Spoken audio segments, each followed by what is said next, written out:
This playlist collects together and organizes the components of the lecture covering Peter Singer's article on racial discrimination. So, as is my custom when dealing with a new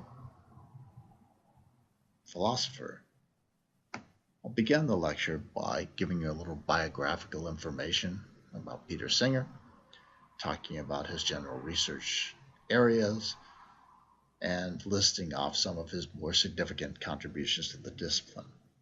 After having put a human face on the author of our article, I'll then turn to the theses of the article itself. Singer begins by looking at an argument that purports to show that racial discrimination is morally wrong, an argument that dates back probably as far as the ancient Greek philosopher Aristotle, so Singer tells us. It's important to realize that this argument, while an argument against racial discrimination, is also an argument against discrimination based on, say, age, gender, sexual orientation, religious beliefs or creeds, in any case where the reasons cited, like one's religious beliefs or one's gender or one's sexual orientation, proves irrelevant to the person's performing a duty or receiving a benefit in those cases. Now, Singer doesn't criticize this argument because he thinks it doesn't establish a class of cases where discrimination is demonstrably morally wrong.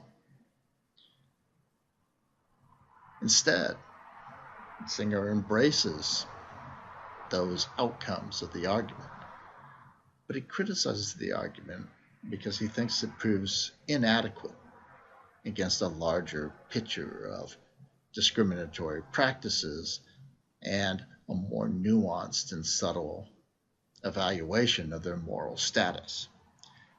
And so he asks us to consider 3 different cases of discrimination that involve discrimination based on race, although it could be age or gender or economic status, where those features aren't irrelevant and the purposes of the people who engage in the discriminatory practices aren't illegitimate.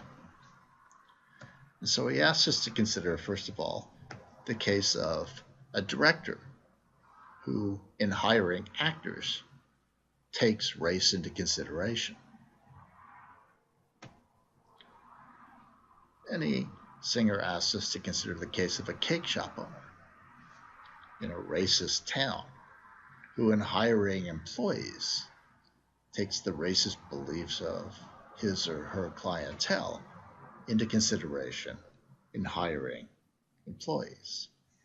And finally, Singer asks us to consider the case of a landlord who, for statistical reasons, takes race into consideration when determining who to rent to, given equally qualified applicants of different races.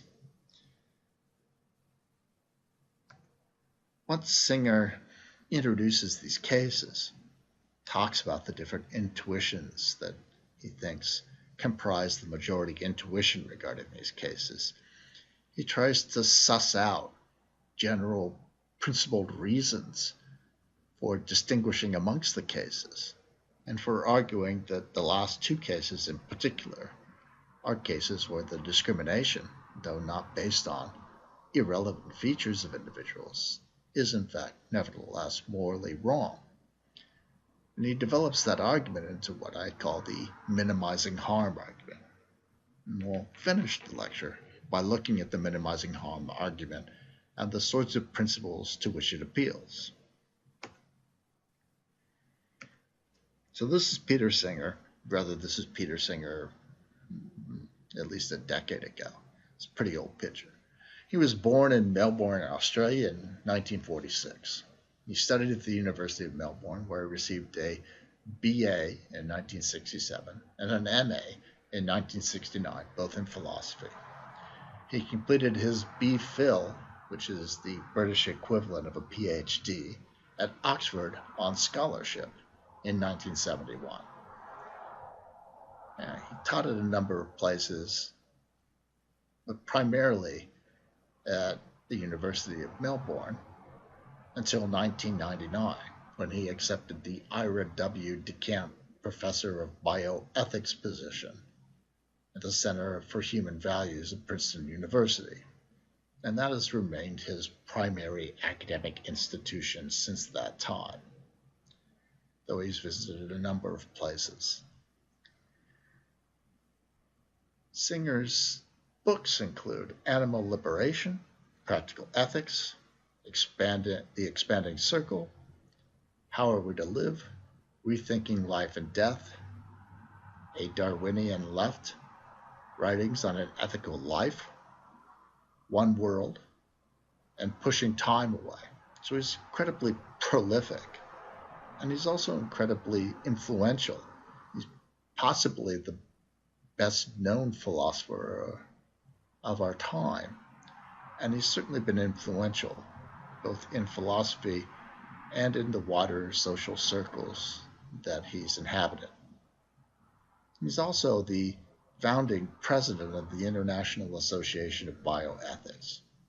So Singer is a significant figure in philosophy whose influence has been wide-ranging in philosophy, but also outside of philosophy.